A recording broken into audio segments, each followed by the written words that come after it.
Assalamualaikum warahmatullahi wabarakatuh. Di sini saya akan menjelaskan tentang praktikum dasar telekomunikasi, yaitu tentang amplifier.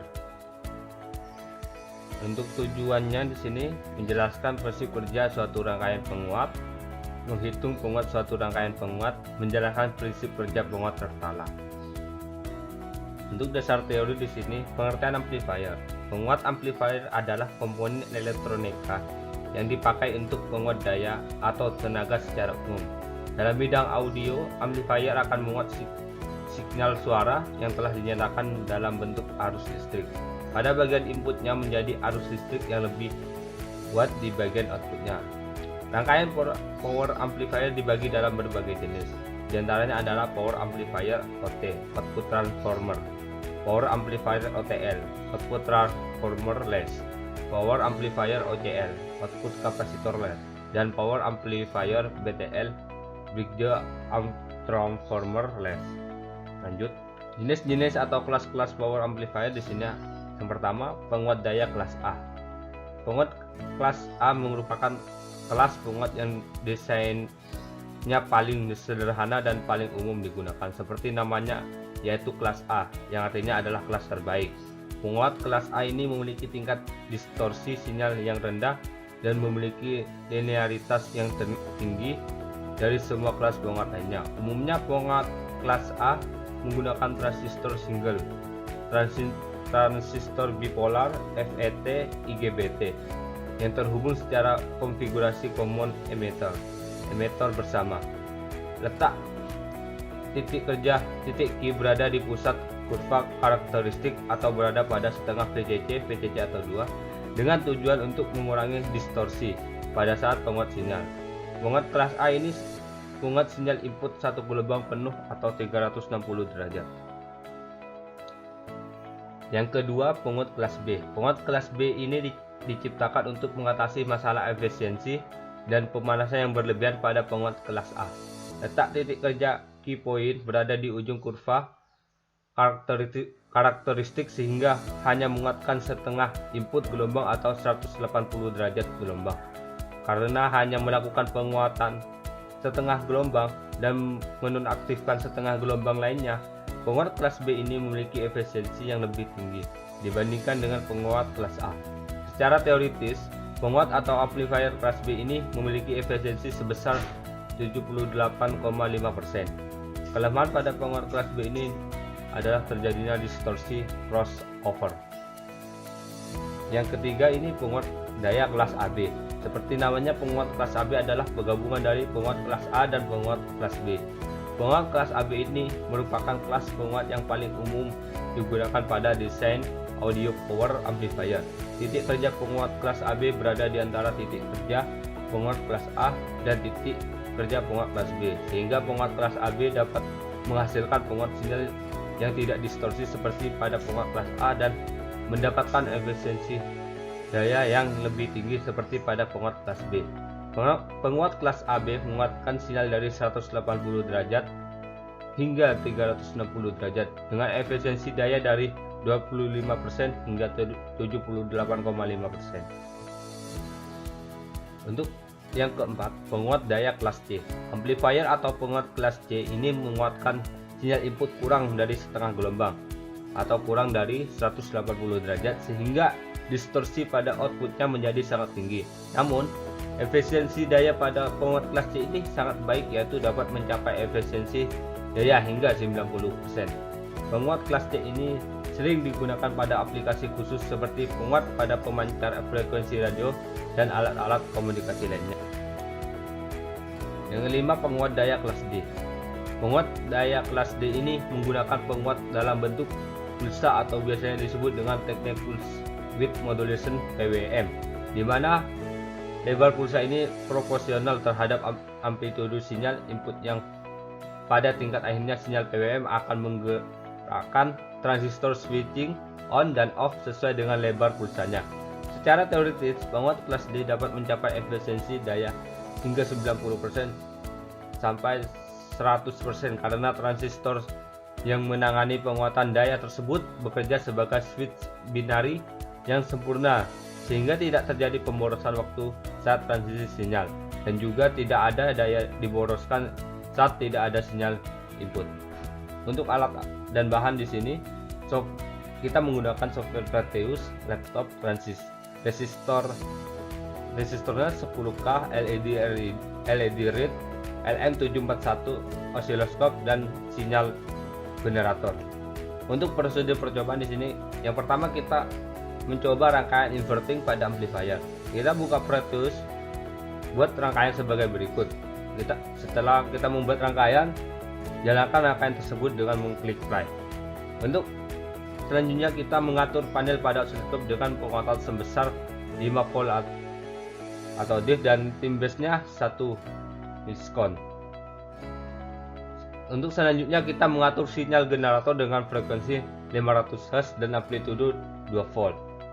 Setelah kita mengatur semuanya, akan keluar gelombang.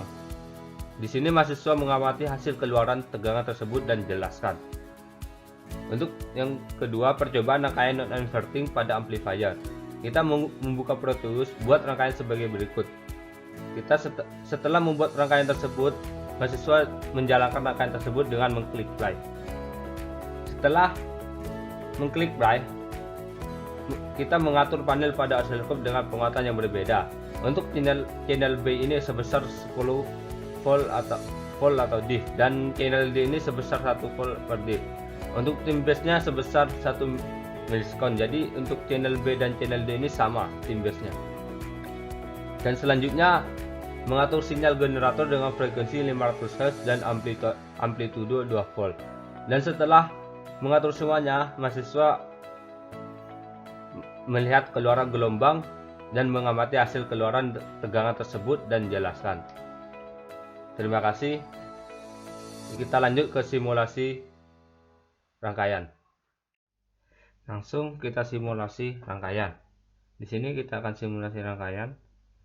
Di sini rangkaian inverting pada amplifier. Di sini kita menggunakan signal generator RI 10K, RF-nya 20K, dan R3-nya 330 ohm, dan menggunakan LED read.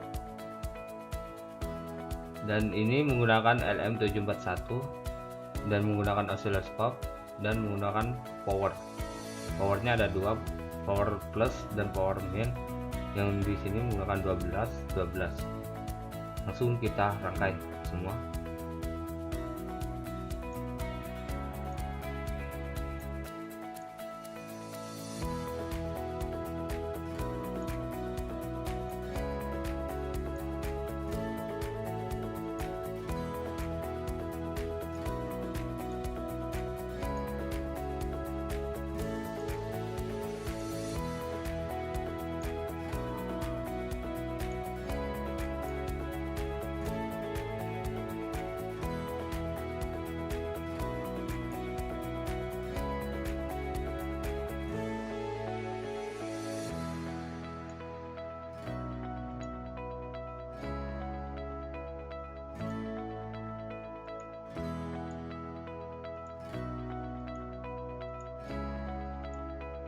Dan menggunakan ground. Di sini menggunakan ground pada plus 3 di LM741.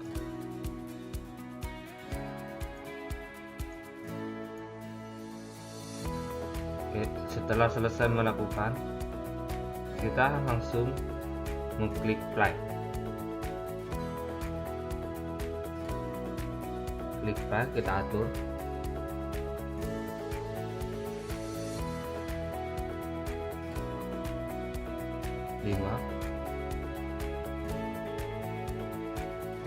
Dan di sini menggunakan 2. Menggunakan 0,01. Dan di sini yang channel C tidak dipakai. Kita hilangin aja dulu. Dan di sini kita kebawain dulu channel B-nya. Bebas mau dibawain, penting dibawain dulu. Nah, di sini untuk channel A dan channel B itu sama, volt diff-nya 5 5 dan timbasnya itu sama 1. Nah, di sini kita bisa lihat hasil gelombangnya di sini. Kita bisa menjelaskan keluaran gelombang ini dan keluaran penguatnya berapa. Nah, untuk di sini untuk inverting pada amplifier.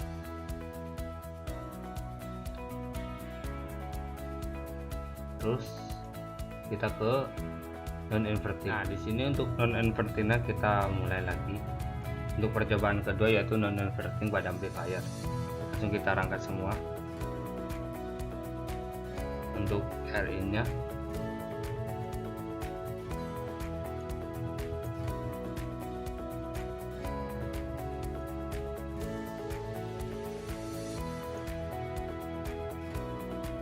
kita ubah ke RIN, dan di sini RFD nya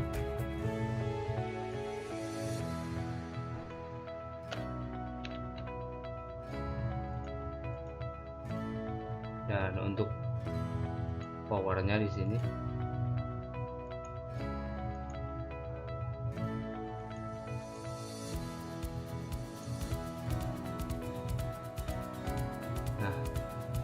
untuk powernya di sini menggunakan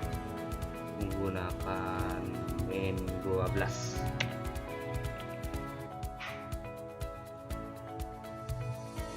dan di bawahnya kita kasih plus.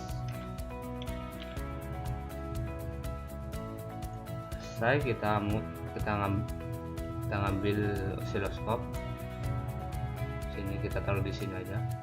Untuk sinyal generator kita taruh di dekatnya ini.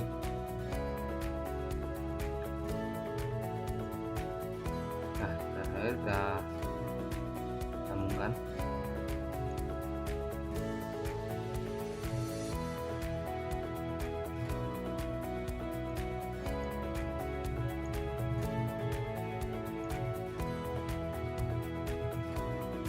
Kita sambungkan dan di sini kita kasih ground.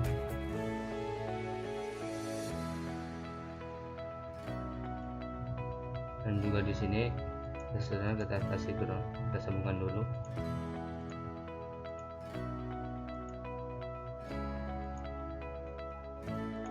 Di sini RV nya kita sambung ke RI nya dan ke sini. Nah, setelah selesai kita mengklik try. Nah, di sini yang dipakai adalah channel D dan channel D. Untuk channel A nya kita hilangin aja sama channel D.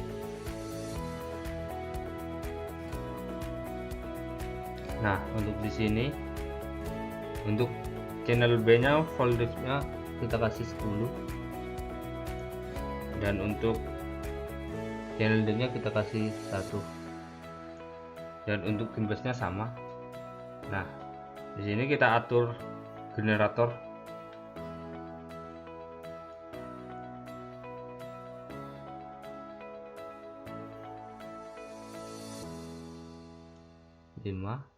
Dan di sini kasih 0,01 dan di sini kasih 2. Untuk levelnya kasih 2. Dan setelah selesai, nah kita bisa dilihat hasil gelombangnya dan teman-teman mahasiswa bisa menjelaskan apa keluaran gelombang ini dan keluaran penguatnya berapa. Nah, setelah selesai. Wassalamualaikum warahmatullahi wabarakatuh.